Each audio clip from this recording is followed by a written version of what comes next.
Cricket live चॅनलवर स्वागत आहे सर्वांचं. जसं की तुम्ही गेले 2 दिवस बघताय, मी कॉमनवेल्थ गेम्स 2024वर सध्या फोकस केला आहे, रिव्ह्यू करतो आहे. कारण इंडिया खूप चांगलं करते इकडे. आणि कॉमनवेल्थ गेम्स एवढे इझी नाही आहे. आपण फक्त ऑलिम्पिकलाच बघतो, पण कॉमनवेल्थ गेममध्ये पण तेवढंच काय बोलतात त्याला, पदकासाठी खूप म्हणजे स्ट्रगल असतो, इझिली मिळत नाही. कारण तिथे पण काय फक्त एशियाच्या टीम नसतात, पूर्ण वर्ल्ड ओव्हर ज्या क्वालिफाय असतात किंवा ज्या स्पोर्ट्समध्ये ज्या कंट्रीच्या टीम आहेत, त्यांचे खेळाडू आहेत, ते सर्व असतात. तर तेवढीच कॉम्पिटिटिव्ह टुर्नामेंट असते ही. तर काही लोक खूप लाईटली घेतात कॉमनवेल्थ, असं बघण्यात आलं मला. तर तेवढीच खूप टफेस्ट अशी टुर्नामेंट आहे. तर जे आपले भारतीय खेळाडू मेडल मिळवतात आहे, तर त्यांना असं डिस्करेज करू नका की ठीक आहे ना, कॉमनवेल्थमध्ये तर मिळवलं आहे, कुठे ऑलिम्पिकमध्ये मिळवलं आहे. तर तुम्ही त्यांना असं डिस्करेज करणं, तर ते पुढे कसे जाऊ शकतात.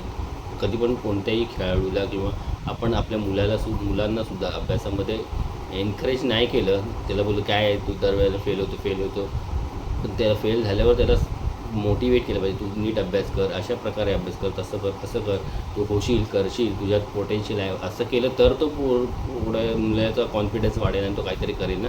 तो तसंच असतं. तर आपणसुद्धा या स्पोर्ट्स पर्सन जे आहेत, जे रिप्रेझेंट करतं इंडियाला, तर त्यांना असं एनकरेज केलं पाहिजे की तुम्ही ऑलिम्पिकमध्ये सुद्धा gold medal, silver medal, bronze जिंकाल, इंडियासाठी मेडल आणाल. इकडे तुम्ही चांगलं करताय. तर तसंच आहे. आजचा पण दिवस खूप छान होता इंडियासाठी. टोटल आपली आता टॅली 39वर गेली आहे. जी फक्त बोलत होती 30-35वर होईल, ती 39वर गेली. आणि आजचा शेवटचा दिवस बाकी आहे. आणि आजसुद्धा आपल्या 2-3 टुर्नामेंट आहेत, जुडो आणि सायकलिंग म्हणजे काय बोलतात त्याला, स्पोर्ट्स पण खूप कठीण असतात. तर एक डिस्कस थ्रो आणि ट्रॅक सायकलिंग आहे. त्याच्यामध्ये बघू काय करतात आपले खेळाडू, मेडल मिळतं की नाही. ते निदान 2 मिळाले तरी आपण 40+ होऊन जाऊ. बघू, होप फॉर द बेस्ट. तर आपल्याला आतापर्यंत जे 39 मिळाले, त्याच्यात 13 गोल्ड आहेत, 17 सिल्वर आहेत आणि ब्रॉन्झ 9 आहे. तर अशीच आपली प्रगती दिवसेंदिवस होत राहू. आणि आपण 7 गोल्ड फक्त एकट्या बॉक्सिंगमध्ये जिंकलो आहे. हा वर्ल्ड रेकॉर्ड किंवा एक म्हणजे कॉमनवेल्थमधला तरी रेकॉर्ड आहे की एकाच कंट्रीच्या 7 लोकांनी गोल्ड जिंकलं, ते पण एकाच प्रकारात म्हणजे बॉक्सिंगमध्ये. तर खूप प्राऊड मुवमेंट आहे, खूप प्राऊड अशी गोष्ट आहे आपल्याला ॲज अ इंडियन म्हणून. त्याच्यावर नाज असायला पाहिजे. गोल्ड मिळालेले आहेत सचिन करून आहे, सचिन, अंकुश प्रीती पवार, जॅस्मिन, साक्षी, प्रिया, अरुंधती, विशाल, मीराबाई आणि अस्मिता डे. अस्मिता डे ही जुडोमध्ये मिळाले तिला. आणि हर्ष सिंग, हे लोकांना जुडोमध्ये मिळाले. आणि बाकीचे हे सगळे वरचे जे होते ते ह्याचे होते, बॉक्सिंगचे होते. आणि सीमा डिस्कस थ्रोमध्ये तिला गोल्ड मिळाले, गोल्ड मिळाले. नीरजला सिल्वर मिळालं. नीरज आणि यशवीर वगैरे हे लोक होते, त्यांना सिल्वर वगैरे मिळाले. तर सिल्वरची मी एवढी नावं नाही घेत, हे जी गोल्ड मिळवली ना त्यांची ही नावं होती. तर अशा प्रकारे आपली इंडियन जे प्लेयर आहेत ते खूप चांगला खेळ करून दाखवत होते. गोल्ड, सिल्वर, ब्रॉन्झ पदकं त्यांना बऱ्यापैकी म्हणजे या वर्षी मिळाले आहेत. आणि यावर्षी एक बदल त्या लोकांनी केला आहे की बरेचसे गेम त्या लोकांनी कॉमनवेल्थमधून काढले आहेत. त्याच्यामुळे आपले प्लेयर काही म्हणजे जे स्पेशल त्या स्पोर्ट्समध्ये होते ते नाही. तर आपली टॅली जर ते गेम्स ते अजून 50+ पण झाली असती. पण आतापर्यंत जेवढे पण गेम आपण खेळलो आहे त्याच्यामध्ये चांगली इम्प्रूव्हमेंट आहे. आपण सध्या 4th रँकवर आहोत. खूप मोठी गोष्ट आहे ही. स्पोर्ट्समध्ये वर्ल्डच्या जेवढ्या टीम खेळतात तर त्याच्यामध्ये आपण 4th रँकवर आहोत. तर छान असं प्रोग्रेस होताना दिसते. मी तुम्हाला बोललेलो काल की याच्यामध्ये काही प्लेयरची जी जर्नी असते ती किती टफ आणि कशा म्हणजे स्ट्रगल करत येतात. तर त्याच्यापैकी 2 प्लेयर आहेत. एक हर्ष सिंग ज्याला जुडोमध्ये मिळालं आहे, आणि अस्मिता डे हिलासुद्धा जुडोमध्ये मिळालं आहे गोल्ड.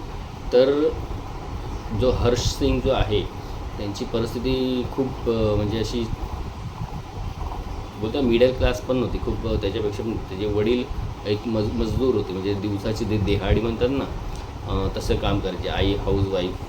तर त्या परिस्थितीतसुद्धा त्यांनी खेळत खेळत पहिलं स्टेट लेवलला खेळले, स्कूल लेवलला खेळले, आणि त्यांच्यात ते स्किल बघून त्यांना सपोर्ट पण मिळाला स्कूलमधून वगैरे किंवा स्पॉन्सर करून वगैरे. पण त्यांची एवढी परिस्थिती खराब होती की त्यांना डाएट जे प्रॉपर द्यायचे कोचेस वगैरे ते त्यांना मेंटेन करायला जमायचं नाही. कधी घरात दूध वगैरे प्यायला नसायचं वगैरे, तर त्यांच्या कोचनी त्यावेळेला त्यांना मदत केली, ते त्यांचं डाएट वगैरे बघायचं. तर अशा परिस्थितीतून एखादा खेळाडू येतो, इंडियाला रिप्रेझेंट करतो आणि गोल्ड मेडल मिळवून देतो, खूप मोठी गोष्ट आहे. जेव्हा हर्ष आहे जो स्टेट लेवलला खेळायला लागला आणि नॅशनल जे आपलं इंटर स्पोर्ट होता त्याच्यामध्ये पण त्यांनी चांगलं केलं, तेव्हा त्यांना उत्तर प्रदेश नाही सॉरी इंडियन आर्मीच्या पोलीस याच्यामध्ये एक जॉब मिळाला. मग तो तिकडे सध्या ते जॉब करून म्हणजे ॲक्च्युली ते लोक जॉब तिकडे जात नाही. आता जसं क्रिकेटमध्ये आपण बघतो सिराज वगैरे आहे, हरमनप्रीत कौर आहे, ह्या लोकांना पण पोलीसची पोस्ट वगैरे देतात, पण ते ॲक्च्युली काही ड्युटीवर म्हणजे असं जाणं नसतं, पण देतात आणि तिकडनं त्यांना सॅलरी चालू वगैरे झालं. तसंच आहे हे लोकांना पण ती पोस्ट किंवा त्या ह्याच्यात डिपार्टमेंटमध्ये घेतलं जातं, पण ते लोक ॲज अ स्पोर्ट्स पर्सन म्हणून तिकडे हे झालेले असतात, म्हणून त्यांना तिकडे काय असं जाऊन ऑफिसमध्ये बसणं वगैरे असं काही नसतं. तर ॲक्च्युली त्यांचं हेच काम असतं की मेहनत करा, रोजचं डाएट करा, प्रॅक्टिस करा, आणि जे तुमची जुडो किंवा ज्या स्पोर्ट्समध्ये आहात तुम्ही त्याच्यावर कॉन्सन्ट्रेट करा आणि मेडल मिळवा. तर हर्ष सिंग पण तेच त्याचं चालू होतं. गेले 6-7 महिने वगैरे त्यांचं ट्रेनिंग कॅम्प लागतात, तर तिकडेच ते लोक असतात. तिकडेच सर्व त्यांचं डाएट वेट ट्रेनिंग वगैरे कोचिंग सगळं तिकडेच होत असतं. तर अशी घरची परिस्थिती असताना देखील हे प्लेयर कशी घरची अशी परिस्थिती माणूस कसं कॉन्सन्ट्रेट करू शकतो एका गेमवर किंवा फोकस करू शकतो, की घरात आपल्याला किती स्ट्रगल आहे आपल्या आईवडिलांना भावंडांना वगैरे. तर अशा परिस्थितीतून येऊनसुद्धा हे लोक म्हणजे यांचं किती टफ असतात, आणि त्यांना जे साध्य करायचं आहे, जे त्यांचे गोल असतात ते करतात ते लोक. तर खूप मोठी गोष्ट आहे ही, गरीब परिस्थितीतून येणं आणि एवढं सगळं अचीव करणं. तर आता त्यांचं पुढचं टार्गेट ते लोक सांगतात की ऑलिम्पिकमध्ये सुद्धा अशीच कामगिरी करणं हीच आहे. तशीच ही अस्मिता करून आहे डे, तिची पण स्टोरी आहे. तिला तिचे वडील खूप सपोर्ट करायचे, ते पण असे काही चांगले हे नव्हते, म्हणजे जॉबला नव्हते ते. एका सायकलच्या दुकानात सायकल मेकॅनिकलचं असं काम करायचे. ते काय त्यांना पगार वगैरे असेल तरीसुद्धा त्यातल्या त्यात ते तिला खूप सपोर्ट करायचे की तू ह्या स्पोर्ट्समध्ये म्हणजे चांगलं कर वगैरे, सर्व तोपर्यंत तुला काय लागलं न असेल खर्च तर सांग. तर ती म्हणत होती, तिची मी स्टोरी बघितली की ती मागायची, पण कधी परिस्थिती अशी असेल तिला माहिती आहे वडिलांकडे नाही आहे, तर त्यामुळे त्यांनी समोरून सांगितलं असेल तरीसुद्धा ती परिस्थिती समजून काही गोष्टी त्यांच्याकडे मागायची नाही. मग ती तिचे कोच वगैरे अरेंज करायचे वगैरे असा स्ट्रगल होता.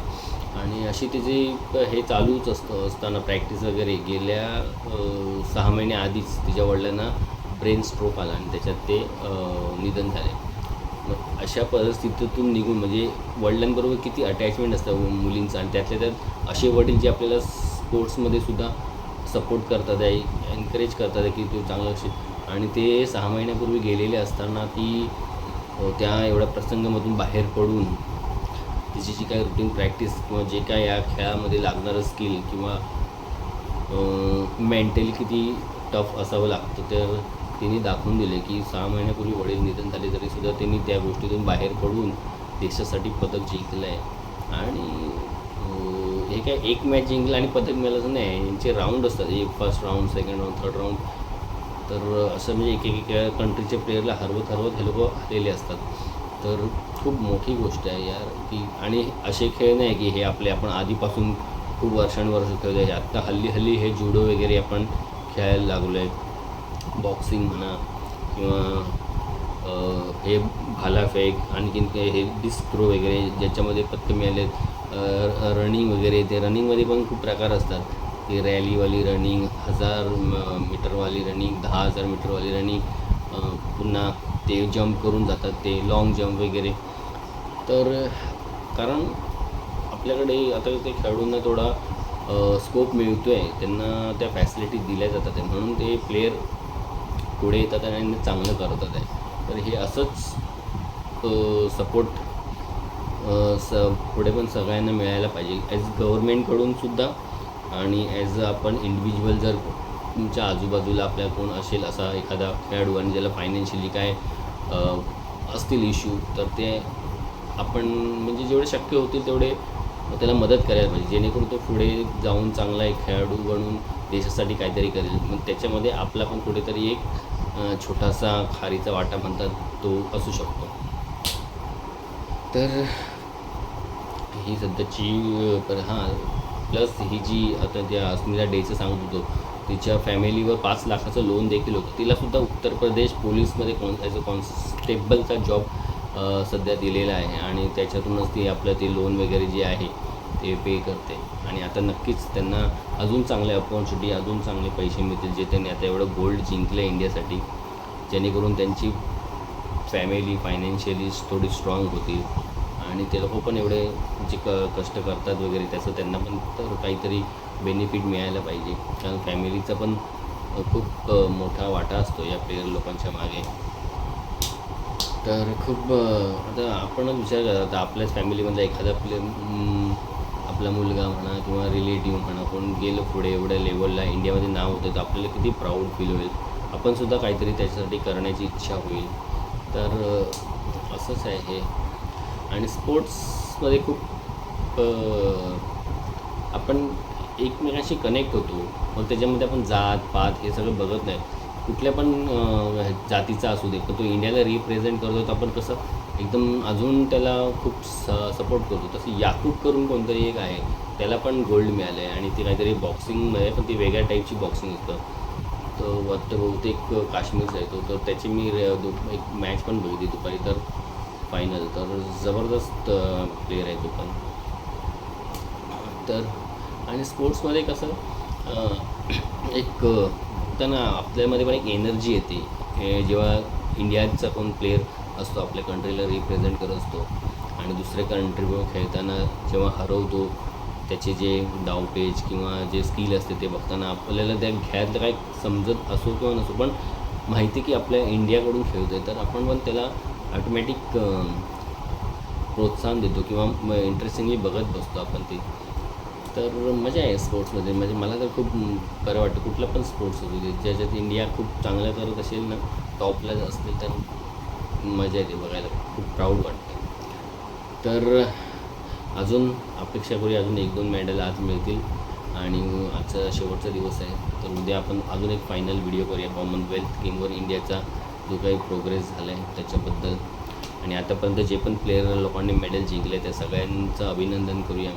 त्या सगळ्यांना पुढच्या त्यांच्या भावी आयुष्यामध्ये अजून जे काय टुर्नामेंट आहे त्याच्यासाठी शुभेच्छा देऊया. त्यांना गोल्ड सिल्वर जे काही त्यांचे परिश्रम आणि स्किल असेल त्याप्रमाणे त्यांना यश मिळू देत हीच प्रार्थना करूया. आणि मेन म्हणजे 2028मध्ये वाटतं हे ऑलिम्पिक त्याच्यामध्ये सुद्धा आपल्या देशाचं नाव असंच ते रोशन करतील आणि आपल्याला मेडल मिळवून देतील हीच आशा करूया. आणि आजचा व्हिडिओ इथेच थांबवतो मित्रांनो. तर व्हिडिओला लाईक करा, शेअर करा आणि सबस्क्राईब करा. थँक्यू.